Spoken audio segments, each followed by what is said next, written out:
All right. My special guest up tonight usually goes on last, but we're bringing him up first because we have a lot to talk about. He's the host of his own number one rated show in New York on 77 WABC. He started out here years ago, and he's going to tell you all about it. We got the one and only Frank Morano. Thank you. It's great to see you, Johnny. Thanks for having me. It's great to be back. Congratulations on all the success that you've had, and I'm a big fan of your show. There's nobody that does an interview quite like you. Nobody plays the drums on TV quite like you. You're funny. I don't know that anybody else on the channel plays the drums, but well, there are some people that try to play the drums on the channel. You know, I get challenged when I play with different drums because it's like a cook in a kitchen. You know, and you say you go to your grandmother's house and you're used to cooking in your own kitchen. Then you got to try to find a spoon and a good pot, but you got to use what you have. So when I go play, that was the problem. You were playing with spoons. I just playing with spoons. So I use what I have. So Frankie, what's going on? Congratulations, kudos to you. Number one talk radio show in New York City. Everybody, knock on wood. Thank you. Thank you. It could all end tomorrow, but for at least for today, no, we're still doing great. I see a bright future for you, and you know we're going to get into some of Frank's stuff. This is going to have to be like a part interview, like part 1, part 2, part 3, because this is so much you could talk with this guy about everything.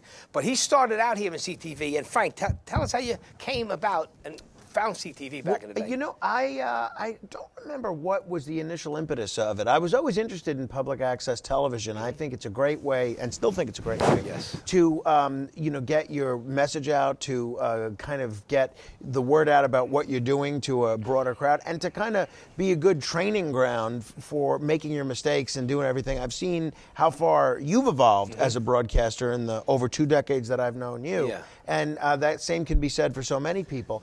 And I think I was at least partly inspired by the film Wayne's World, which was a lot of fun and still a great picture. And I was always interested in CTV and public access. I'd watched some of the programming on there, was interested in learning more. And there was a friend of mine who was interested in television production as well, my friend Brian Goldstein. Yeah. And we said, why don't we go to the orientation and see what we can learn and see how things go.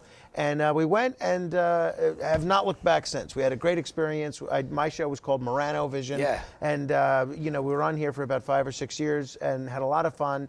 And, it was fun for me. I'm not sure if it was as much fun for the audience. And you were young. How old were you? Were you right out of high school? College? No, I was still in high school. I think I started when I was 16 or 17, right around there. Yeah, we're not going to be throwing ages around, but I was in the music business heavy then, and I never even knew I'd be doing this. But I was a little wildcat back then. But Frank, a lot of people that don't know him, he went into the Guinness Book of World Records in 2005 for the longest running live public access show. And how many hours you do? Well, not just public access, longest live TV talk show marathon in any format. Okay. We did 33. Thank you. How many hours? 33 straight hours. And it was in the Guinness Book of World Records. Right. 2005, March 19th, March 20th, 2005. It was a couple of hairy moments. I remember I was interviewing Kreskin. You know the amazing Kreskin, right? And so he's doing one of his bits, and we're about 7 or 8 hours in, and my nose starts gushing blood in the middle of the show. And obviously, couldn't stop because we had just started.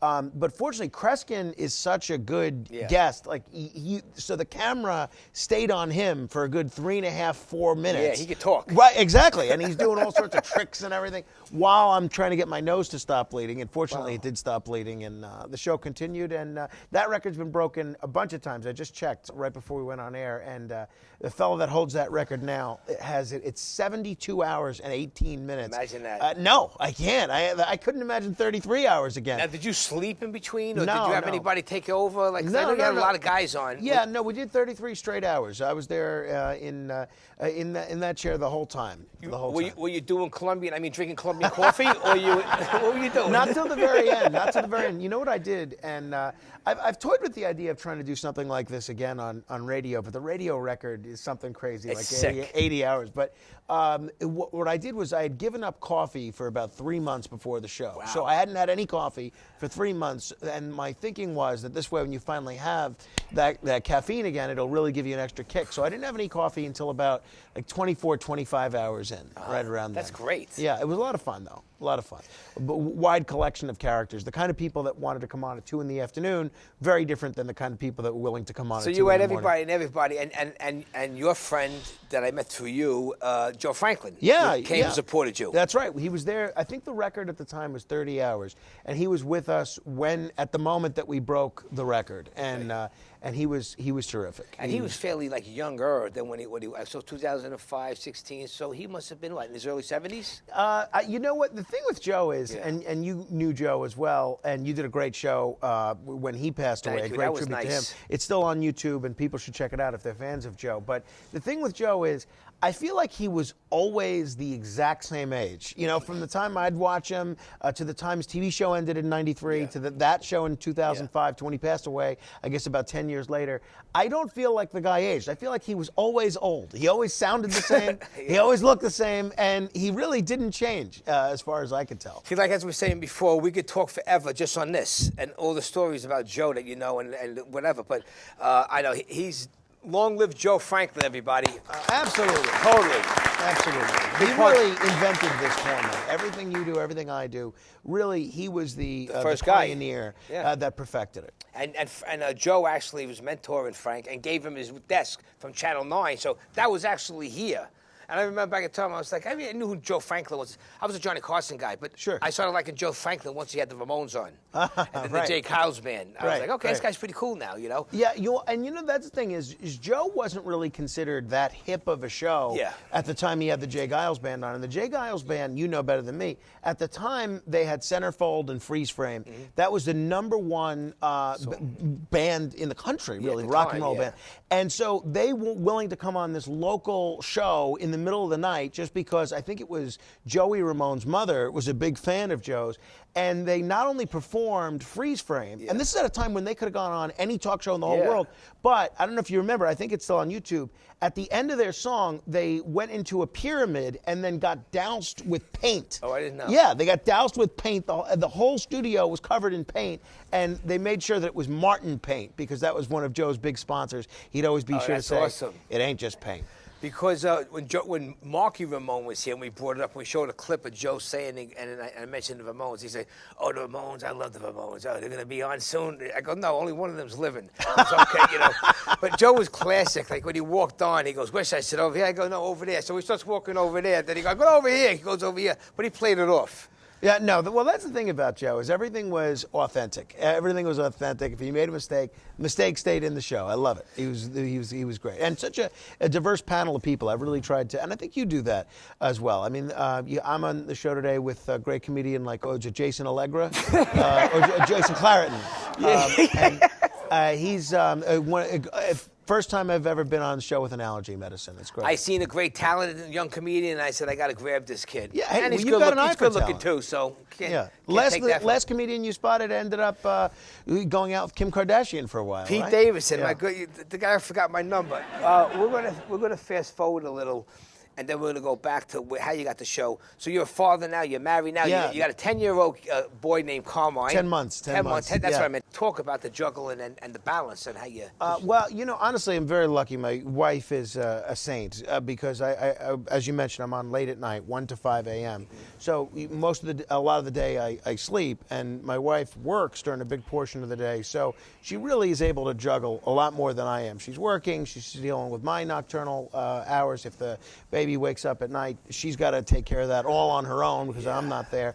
But I try to spend as much time as I can with him in the afternoon when I wake up around 2 o'clock until she finishes her workday around 5:30, 5:36. So it's a lot of fun, though. I wouldn't trade it for anything. The work is great. And you know what it is like, Johnny, when you're doing something that you really enjoy, it's really not like work at all. No. It's really, I'm having a party every day. It's a lot of fun. You know, that's where I'm looking to get this to the next level if I can start making a paycheck because it's either that or I'm going to wind up in a funny farm somewhere in the public access hospital of cracked up talent.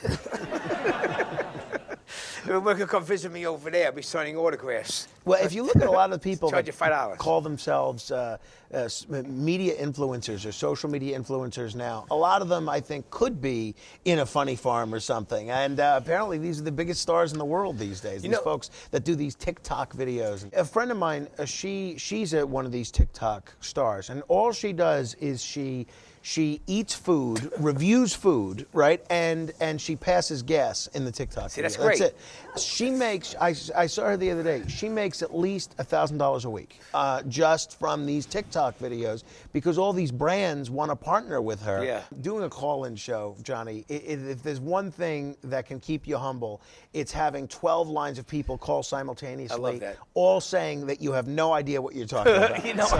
And you play it off very cool, Well, we're having a lot of fun, that's for sure. Yeah, and big thank you to the owner of our radio station, John Katzmatidis, who not only gave me this opportunity, but he's really an inspirational guy. Self-made billionaire. Came here 6 months old as an immigrant, grew up in poverty, and is genuinely a billionaire now.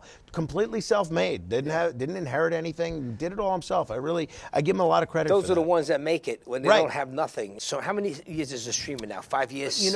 About that. I would say about that. I seen the numbers drastically change, and the followers coming back so big because no one could get AM in a car. It's hard to get it on the stereo. So now they can stream it anywhere. You're right. And a lot of the newer cars, I think the Teslas and some of the other cars, they don't even have AM radio in there. Okay. So your only option really is to hook your phone up to the Bluetooth and your speaker. And I think it's a shame because I like AM radio. I like kind of surfing around the dial and all that stuff. But I like discovering a new show, right? I love just pressing the scan button, hearing a station come in through the static, and hearing something, whether it's music, whether it's talk, whether it's whatever, that you're interested in, and then you just stumble upon something new. These days, it's very rare, unless somebody sends you an email or a text that says, hey, you'd really like this Johnny Potenza character, check him out. Yeah. It's very difficult to discover anything new these days. No, it's hard. It's hard. Now, before we get any further, Bernie from Sid and Bernie in the morning, he passed away, right? Yeah, Bernard McGurk, really a terrific broadcaster. A friend of mine for about 15 years, had a really rough battle with cancer over the last year, and really never. I stayed in touch with him. He came to work. He didn't have to come to work. He had money. His house was paid off. John, our boss, would have kept paying him, and he wanted to come to work. And never once did I ever hear the guy talk about feeling sorry for himself or woe is me. The guy seemed thankful for what he had, and he was really just an incredible talent. Not only a street guy, but a guy that was a real intellect, and the guy was just hilarious. The guy was maybe one of the quickest-witted people that I ever knew. Yeah, they were good. I liked them together. God bless them. Absolutely, yeah. Pretty great. All right, so now listen. Talk to me. Years later go by, before you get married, you get out of CTV, you start dabbling with and doing all this stuff with Curtis and all your other friends. Tell us that part of your life. Well, so I was a radio producer for a long time. Yeah. Worked with Curtis, as you mentioned, on a couple of different stations and a few different incarnations of the show. Curtis Lewa, who ran for mayor recently. I wish he got it. I wish he won. He won Staten Island. Who wanted Curtis to win, right? He won Staten Island. One person. All right. Well, one person. No, we got the guys. Kathleen wanted him. I learned a lot from him. He was a lot of fun to work with. A real character, a little bit out of his mind, but wouldn't have it any other way. I worked with he and Ron Kuby, who are kind of polar opposites, not only in terms of politics, but in terms of their philosophies on life. I worked with John Gambling, who was a legendary broadcaster. And then for 6 years, I produced Joe Piscopo's morning show. That was a lot of fun, too. Joe's certainly a character. No, definitely. Joe and I keep in touch as well. He's great. And he's still at the station, right? Well, he's at 970 in the morning, but he does a Sinatra show on 770 WABC Sunday night. So he's... So Sinatra, he plays all Sinatra? Yeah, okay. Tells some stories about Sinatra, interviews guests about Sinatra, and plays a lot of Sinatra music. Now, you're a Sinatra guy, too, right? I love all that stuff. You like rock. I would love to be in, like, the modern day Rat Pack. Well, what's stopping us? Let's start it. Well, I already started it in my mind. I love it. If we can't do it in Vegas, we'll do it in Atlantic No, City. but we got the Italians. We got to keep the Italians happening with that, right? Exactly.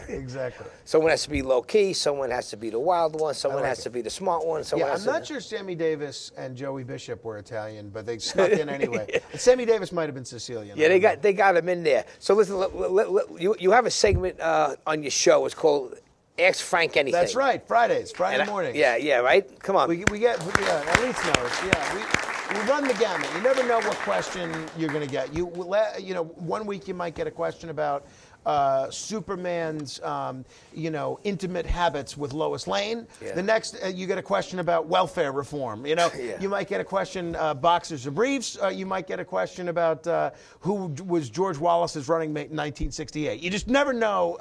It runs the gamut. People are pretty creative with the questions they ask. So I jumped from here to there. How did you get your own show? How did that work out for you? Curtis was really influential in this. We were both at WABC together, and then he had chosen to go to a new radio station, 970, and I had an opportunity to stay at WABC, but I went with Curtis to 970 as his producer, and I was sort of an on-air sidekick with him, and he was very influential behind the scenes with management in saying, give Frank an opportunity to do a show once a week, right? And he let him keep doing everything that he's doing, not for any money or anything. So I was on, I think starting about 2011, from Monday mornings, 2 to 4 a.m., Sunday night into Monday morning, 2 to 4 a.m. It was great. Did that for about a year. And then I did Friday night into Saturday mornings from 1 a.m. to I think 5 a.m. Okay. 1 a.m. to 4 a.m. or 1 a.m. to 5 a.m. And that was great. Did that for about a year and a half. And then for about 5 or 6 years, I kept working with Curtis, kept working with Joe Piscopo, but I was on Sunday mornings from 4 a.m. to 8:30. And John Catsimatidis was a big fan of the work that we were doing on Sunday mornings. He would listen. He's a night owl. He's insomniac. He's up early. The guy's always working. Can't imagine how he became a billionaire. And so when he bought WABC, he said, I like this guy Frank. Why don't we try and give him an overnight show? And so far, knock on wood, it's going real well. God bless you. Yeah. Good. Now, you like the overnight shift. I love it, honestly. I love it. It's very challenging if you have to do anything during the day. It throws off your whole equilibrium for 3 weeks. But I love it. I love the people that are listening to the radio. And I remember you were telling me how it changed. And I asked you, I go, how is it working? I call it the midnight shift. But you go, the viewership is crazy. And then once I was looking at the ratings and listening, I was like, wow. I go, a lot of people do listen to it. A lot of people are up. A lot of people are up. A lot of people are up because they can't sleep. A lot of people are up because they are working. A lot of people are up because they're getting up early. A lot of people are up because they're up late and coming home from going out. And a lot of people are up just because they kind of view you as somebody to keep them company in the middle of the night, right? A lot of people are alone. A lot of people don't have anybody to talk to in the middle of the night, and they turn the radio on as a friend, and I'm happy to be that friend. In the morning, I turn you on when I'm getting my coffee just to get you going because you can stream it. Well, when you wear that new shirt, you could turn anybody on, Johnny. Oh, thank you, baby. Yeah. But you know what, Frank, and I say that I'm not even blowing smoke. He's a smart young fella, and I'm actually learning from him because he knows the politics. I get my politics. I don't listen to the whole thing because it's long. But I listen to it anywhere from 45 minutes to like an hour and a half, traveling to work in the morning, getting ready, doing that. And so I'm updated from the stuff that's going on now, and I know what I'm talking about when people are in a conversation and saying, yeah, you believe that guy? I don't know. Yeah, he sucks, whatever. But, well, I was happy to have you on recently. Yeah, that was a guest on Frank's show. That was awesome. Yeah, that was a lot of fun. We'll have to do that again soon. I was very impressed how you did it, and you know what? It's so much different than this. Because there's a lot going on here. But you're also, you got 4 hours of stuff. So you're multitasking. Frank has everything, the computer here, the thing, that, boom. He's running off commercials, saying this, he got this, that. I'm looking at him, I'm like sweating just watching him. But he was on point, and I was impressed. He came on and made me laugh. As soon as he announced my name, I just started laughing. I love it, Frankie. This is great. Joe Franklin, just going back to him, he had no qualms about messing up people's names, even friends of his. I have many books that he signed to me over the years, and I'd say maybe I have 5 books signed by him. At least 3 of them, he has my name spelled wrong. I mean, sometimes it's Frank Romano, sometimes it's Frank Marano, sometimes it's Frank Marino, sometimes it's Frank Moreno. So Joe would mess people's names up all the time. One time, another friend of mine was on his show about a book that he wrote. Joe holds the book up to the camera upside down, right? Yeah. But, Joe that was his thing. He just did it. Before we go, when he and then we'll wrap it up with one other question. When I took a picture. I gave him an 8x10 of both of us, and I go, Joe, I'm going to sign it. So I was hoping to get it put on the wall in the office. I go, I want you to sign it. He goes, okay. I go, let me sign it. He had fried chicken. I told you the story. He's eating it. I go, no, Joe, wait till you're done eating. No, that's okay. It's okay. He gets his shirt. He wipes it on his shirt. He goes, got a pen? And he touches the thing. And I'm very anal when it comes to sign 8x10s. So he signs it, and I get it, and his fingerprints are on the 8x10. So I'm like, Jesus, But so I cleaned it the best I can, but then I framed it, and they're still there. There's a couple of them, and he passed, and I tell everybody that story. It's great. Now, that is great. I just want to say though, Joe Franklin. Most people associate him with the era of Al Jolson, Eddie Cantor, Rudy Valley, Martin Block, that kind of era of nostalgia and old movies and old music and things like that. A lot of people associate you with hard rock and heavy metal, and a lot of people wouldn't necessarily put the two of you together because you think, well, you're both talk show hosts, you occupy very different spheres of influence. And I think the fact that you guys became such good friends and collaborators with one another, it says a lot about both of you, and that you're both willing to deal with people, work with people, and befriend people from all walks of life. And I think that's really admirable. You know what is it? Thank you. It's weird. I'm a moody guy, which people sometimes don't know. I get moody sometimes, but everyone in the entertainment business, for some reason, and the musicians, everybody's a character, including myself. So I like that. Everybody and the creativity and the television production. So that's my family and my friends now. Besides my family is the people I work with. You guys, all my, that's what I network with. Well, Johnny, I give you all the credit in the world for what you've done here. You've got a lot of fans, and it's the easiest thing in the world to keep doing this and keep putting all your effort into this when you're making $1 million a year, $500,000 a year. It's such a tougher thing when it's mostly a labor of love. And you've done this for decades, toiling in the coal mines. I don't think you're getting rich by doing it. No. And you still work just as hard now, if not harder, than you did when I met you, 2 decades ago. So I give you all the credit in the world for doing this. It's hard. I appreciate it. It's a hard thing. It's very stressful, as you said. And it's at the point now where I need to, crap will get off the pot, and I need to get to a next platform somehow, if that's in my cards. And people see your abilities as an interviewer, as a talk show host, see your abilities as a musician. I don't know that everybody knows about how much of a role you play in the post-production of this show, the editing and everything. So it's really kind of a one-man production band. We got to pick up this conversation and bring you back here within a couple, right in the new year. Be here anytime you want. Let's do a part 2 because we didn't even hit the surface. But before you go, why don't you got an iPhone?